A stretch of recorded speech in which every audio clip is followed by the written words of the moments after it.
First, I want to check with everybody feeling good? You feeling good? You feeling safe? I know why. I know why you're feeling good. I know why you're feeling safe. Because Daddy's back home. Daddy's back home. He's gone for a couple of days in China. We were scared. Oh, where's Daddy? I'm so scared. Where's Daddy? But now he's home, and I'm sure he brought us all the goodies from China. Because as we all know, nobody, and I mean nobody, is tougher on China. Rhymes with vagina. Than Donald J. Trump. The only way you're going to get along well with China is you have to deal from a position of strength. I stood up to China like no administration has ever done before. Nobody was tougher like on China than I was. I'm the toughest person on China anywhere in the world. There's never been anybody tougher in China than me. He's like a bull in a china shop. Or, obviously, they say, call it over there a shop. You done.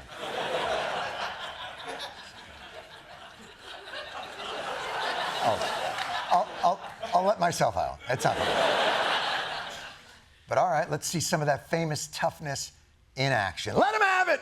I want to thank President Xi, my friend. He's a man I respect greatly. The relationship is a very strong one. You're a great leader. I say it to everybody. You're a great leader. Sometimes people don't like me saying it, but I say it anyway because it's true. I only say the truth. Yeah, take that! President Xi. He's the only leader with the balls to come to your house and say right to your face, who's better than you? No one. And you know what? Trump's going to say something right now. You don't even have to say it back to him. You know what? That's okay. There's a lot of ways to negotiate. Sometimes you get more flies with honey. So what did you get, Mr. President? Trade barriers down? Help with Iran? Some of them delicious rare earth metals?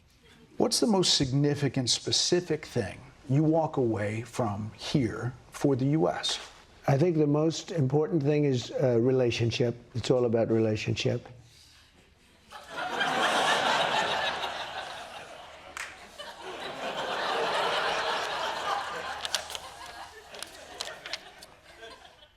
So nothing. You got nothing. You flew to China. What is it? 400 million miles? I don't know how far it is to China. It's far. You flew there to personally confront our rival superpower on the escalating trade and geopolitical tensions between us. And all you came back with was his Instagram? The tariffs are in place, but we're on the close friends story now. Well, he's on mine. Look, was there any positive movement? He said the U.S. was declining for the last 4 years, and he said what President Trump has done in the last 15, 16 months has been virtually a miracle. He said we have the hottest country anywhere in the world.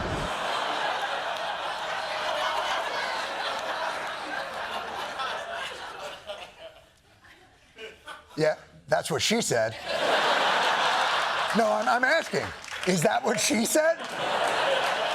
Because that quote sounds really a lot like you. President Xi actually took you aside, Donald Trump, and President Xi said, you have the hottest country like no one has ever seen before. You only need a ballroom, that's all you need. Was there at least any information about Xi that you gleaned being over there that the United States might be able to exploit in future negotiations? If you went to Hollywood and you looked for a leader of China, you couldn't find a guy like him. He's tall, very tall, and especially for this country, because they tend to be a little bit shorter.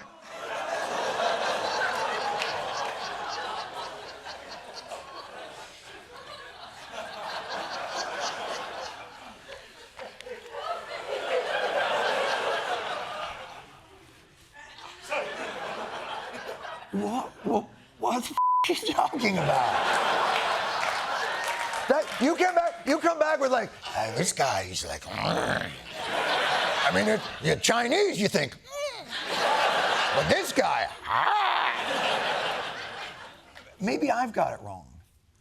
Maybe it's time to stop being exasperated by this, by Trump. And maybe it's time to see if we can glean lessons from Trump's rise. Look, folks, it's May. And we were even getting questions about it today from young people. It's May. It's graduation season. Thousands of graduates are going into the world to interview for their dream job. And maybe the advice that we've been giving them all along about honesty and hard work and all that other gay shit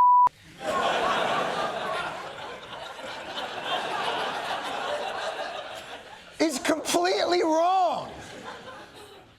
Maybe we should all be students at Donald Trump University, which obviously you can't be because it was a fraud and got shut down. But metaphorically. And so that's what we're going to do tonight. Class of 2026. Everybody gather around the, whatever it is you watch TV on. All right, your phone, brain chip, smart fridge, however you're watching this. We're going to walk you through what you really need to do to nail that important job interview the Donald Trump way. We'll start at the very beginning. Young grad, you walk into the room, and what have we always told you to do? Eye contact, firm handshake, settle in. But that's what losers do. What you want to do is set the terms of the battle in the interview. There, I will take your f***ing hand. Give me your f***ing hand. Give it to me. It is now my go. I want your hand. Give me your f***ing hand.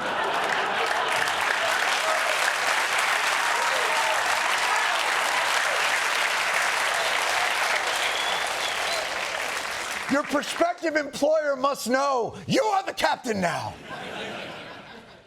And if you come out of that interview with a hand that looks any less grotesque than this one, you did it wrong. Don't look away. Look at it. That is a hand that won the interview. How did the interview go, son? My beautiful hand. All right. So now we're in the room. Now we're going to let the interview begin. We'll role play this out. Why do you think you're a good fit for our firm? You know, I went to great schools. I'm like a smart person. I guarantee my IQ is much higher than any of these people. I'm good at language. I've always been good at money. I guarantee I have a vocabulary better than all of them. I know words. I have the best words. I have a very fertile brain. That's how you do it, graduates. I cannot stress this enough. Make your answer cocky and super f***ing weird. These other people might be good, but I have words and a fertile brain. Brain can get pregnant. Pregnant brain. Pregnant brain make more brain. Lots of brain. Now, the next thing the interviewer is going to say to you is, why do you want to work here? And the right answer is, I don't. I didn't need this job. I had a very nice life. I think I would have been a good general. My mother, she said, son, you could be a professional baseball player. I could have been a flutist. I could have been sunbathing on the beach. You have never seen a body so beautiful.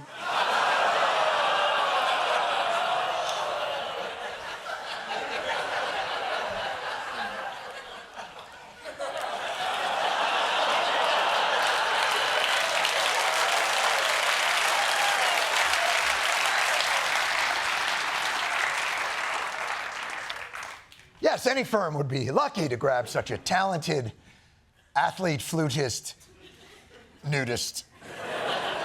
But see, now the interviewer's on the back foot. They got all their stupid, pre-planned bullshit questions that everybody's supposed to have a pro forma response to, and you just get to knock them down one after the other. Oh, tell us about one of your weaknesses. Yeah, I have weaknesses. I really believe I have weaknesses, but it's something I don't like discussing because I don't want to give it up. That's the stuff. In the interview, what are your weaknesses? I don't know. Hire me, and you'll find out.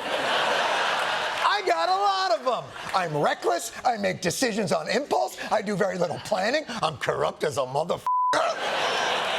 But that's going to be my little secret until I get this job.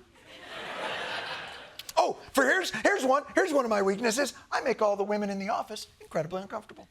It's that face, it's that brain, it's those lips, the way they move like she's a machine gun. There she is. You don't mind being called beautiful, right? Because you are. You are beautiful. Okay. I'm not allowed to say that, but I said it anyway.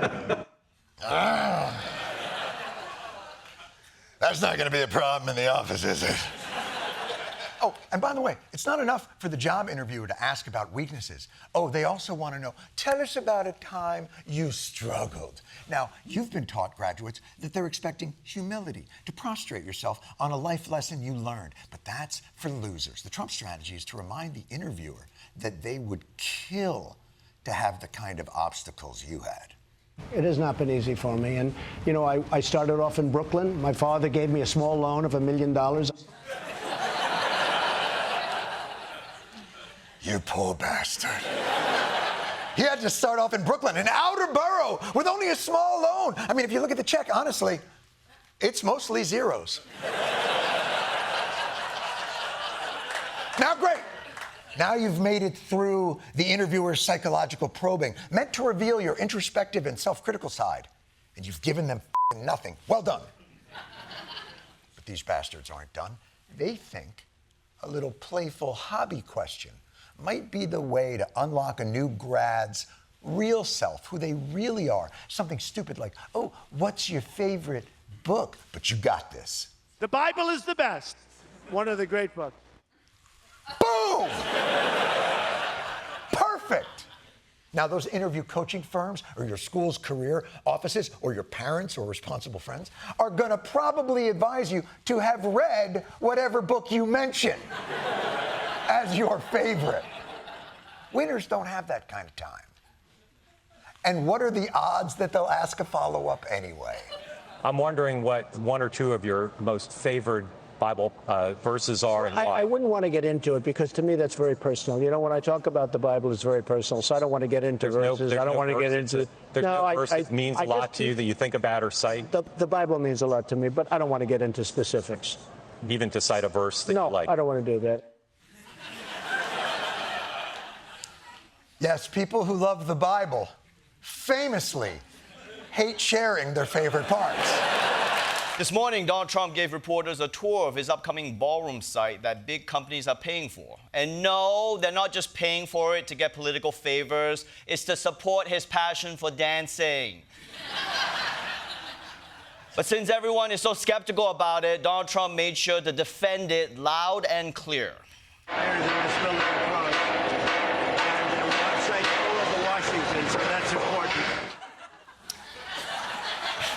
Thank you for clearing that up. Honestly, just as informative as any of your other press conferences. But once the noise calmed down a bit, Trump did have a chance to explain some of the unique architectural innovations that justify the cost of this ballroom. I think you can see the complexity. All of these columns go directly up to the roof. That's right. Up to the roof. We're not doing any of those columns that stop halfway, okay? Very innovative. Any other incredible breakthroughs we should know about? The glass is approximately 4 inches thick, and yet it's amazing. You can see through it as though it didn't exist. It's amazing.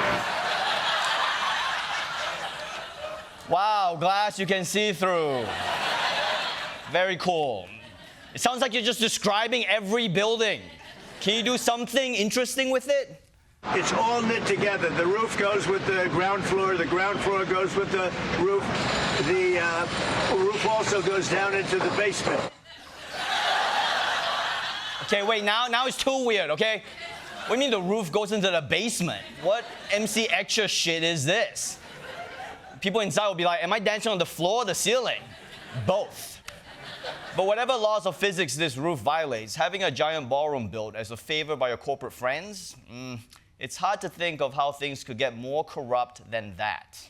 Tonight, the Justice Department announcing a new so-called anti-weaponization fund, $1.8 billion in taxpayer money to be given away to allies of President Trump who claim they were unfairly treated by the Biden DOJ. I stand corrected. I think my brain's roof just fell into his basement. I mean, if you're confused by what's going on here, I went to law school, okay? So let me explain it to you visually. So Donald Trump, the man, is suing the IRS, which happens to be headed by Donald Trump, the president, which then reached a settlement with the Justice Department, headed by a man named Donald Trump, to create a slush fund controlled by, you guessed it, Donald Trump. It's so blatant and corrupt that it's actually fine. I mean, I want to be mad, but I'm also kind of impressed. Trump figured out how to be both the Karen and the manager. Like, no one has ever done that before. This guy's playing 5D chess with corruption here. I mean, I bet he's building the ballroom just so he can do a slip and fall. He'll be dancing in there, he'll hit his head, he's gonna leave the office with a fake neck brace and $3 trillion.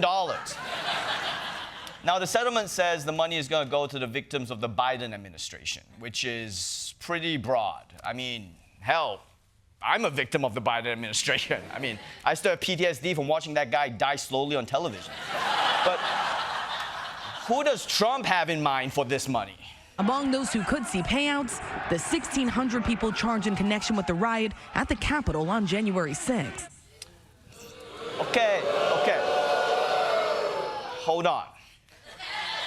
So our taxpayer money is going to the people who did Jan 6.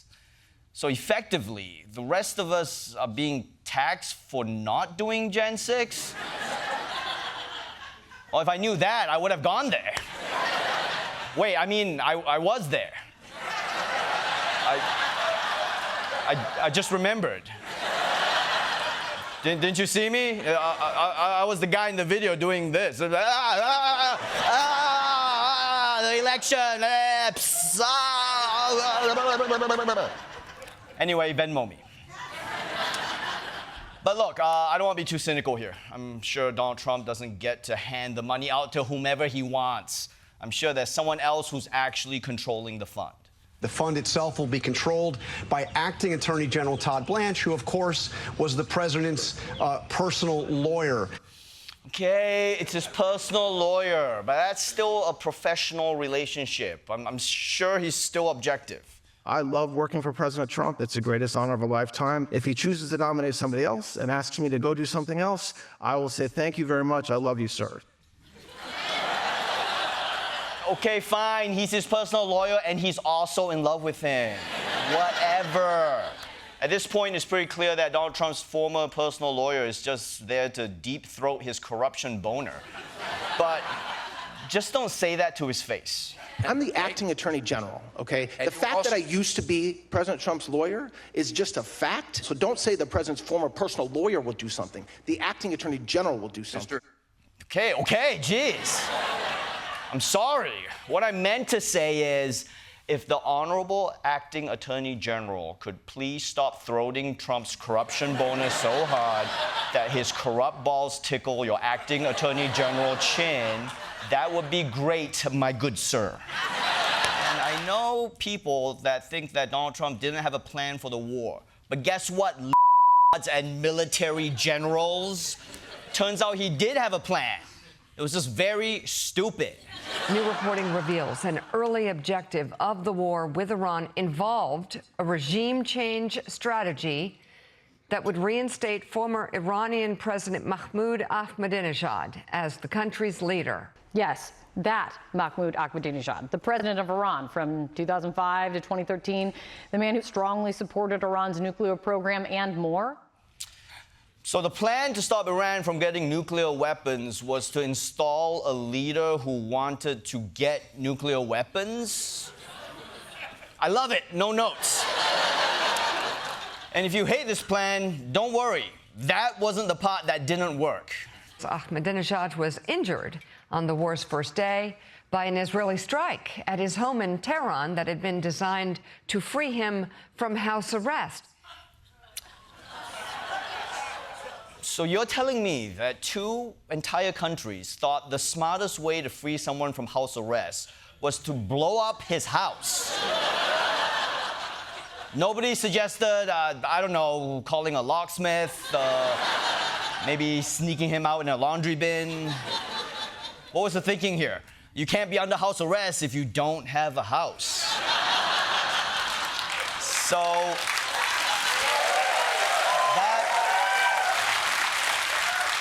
obviously, that plan didn't work. In fact, everything in the war of Iran has been a lot harder than we thought. But this is America. And what do we do when things get hard? Say it with me. We lose interest and move on to other things. For example, Greenland. Yeah! Remember this?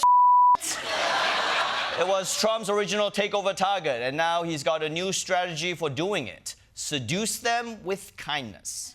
Louisiana Governor Jeff Landry was in Greenland this week, his first trip as President Trump's new special envoy to the Danish territory. Do you have a message from President Trump with you? Actually, I do. I talked to him late last night. He said, go over there and make a bunch of friends, as many friends as we can. Damn, this male loneliness epidemic is really getting out of control. I mean, American middle-aged men are such losers that we have to need to take over Greenland just to make friends? Yes, Greenland has just been visited by America's special envoy, which for some reason is the governor of Louisiana. And it shouldn't be hard to make friends because any country who has the little circles over the letters is always friendly, right? Denmark, Sweden, that country in Frozen. So I'm sure it went fine. She wanted to know if you were famous. I said, well, I don't know if he's famous, but he's the governor of Louisiana. You want to take a picture? No? No.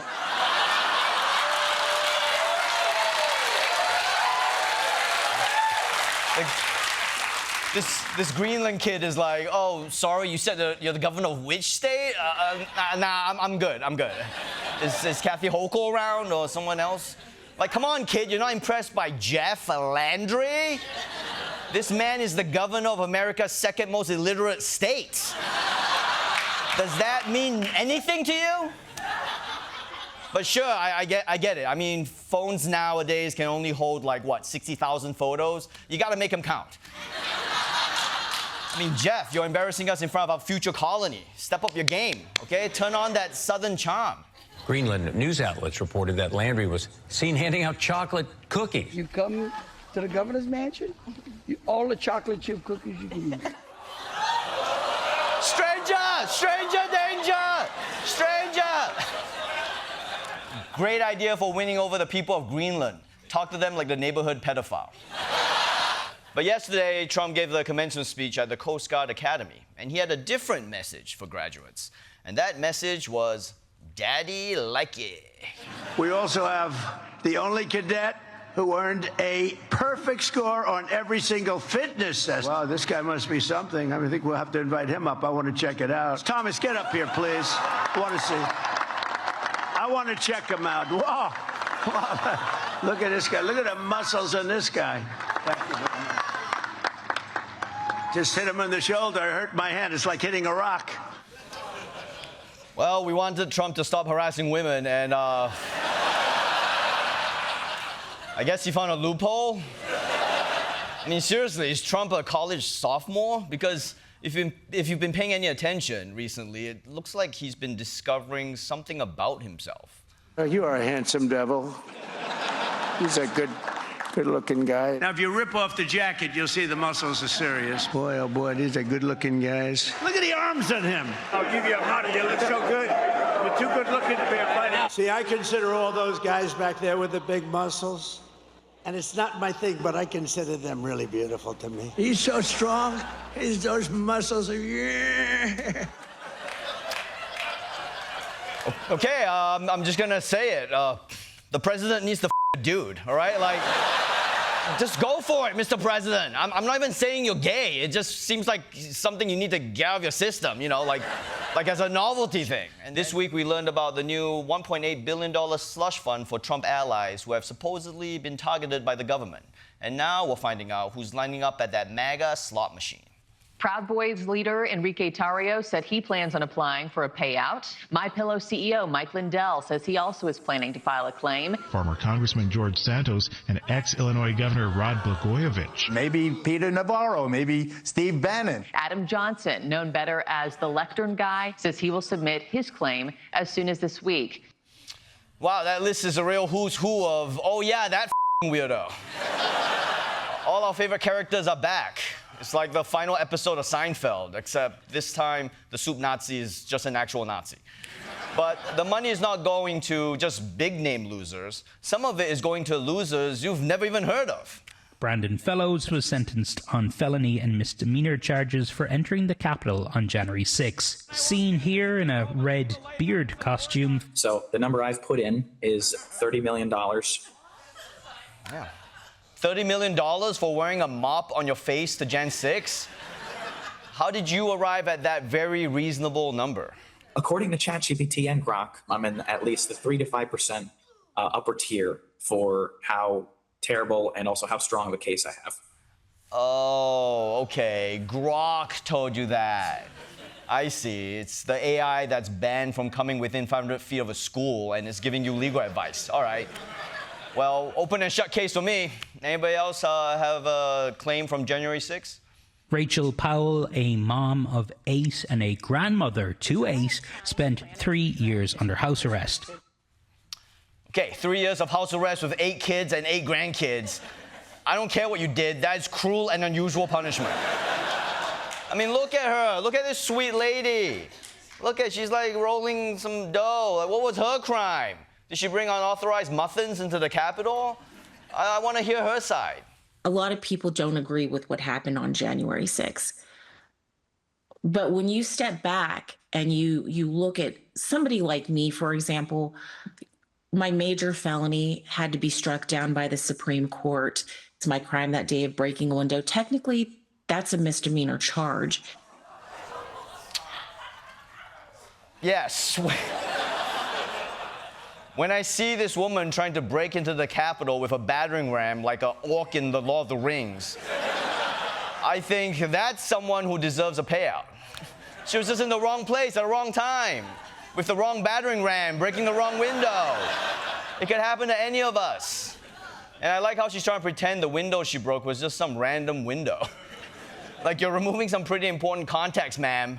It's like John Wilkes Booth saying, oh, so what, I'm getting a firing squad just because I interrupted a play? America's cooked, man. Is there any voice of reason who will call out how wrong this is? Like any normal, not crazy person.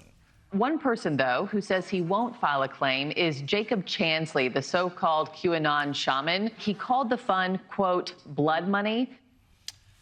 Okay, I guess even a broken brain is right twice a day. I mean, seriously, imagine if on Jan 6 I asked you to guess who will be the voice of reason on this. Would you have said the guy dressed like a stripper who's also a buffalo?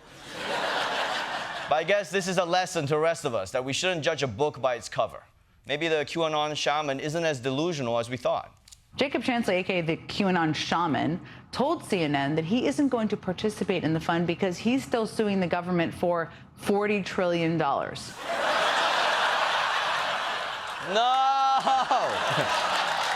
That's the last time I trust a shirtless man in a raccoon hat. But if you're that angry that your taxpayer money is going to go to people who did Jan 6, let me reassure you, a ton more people are going to get your money too. In a memo released today, the DOJ said $1.8 billion was an appropriate amount for the fund, quote, given that literally tens of millions of Americans could be eligible for payments. Okay, hang on a second. So tens of millions of people means at least 20 million people, right? Because it's tens of millions. It's not 10 million. So at minimum, it's 20 million people. So divide $1.8 billion by 20 million. And that's like $90 a person. That's not gonna help these people. That's barely 2 bags of crystal meth. Okay? I'm telling you, when these people find out how little they're getting, they're going to be so pissed at the government. And you know what happens when they get pissed at the government. The cycle continues.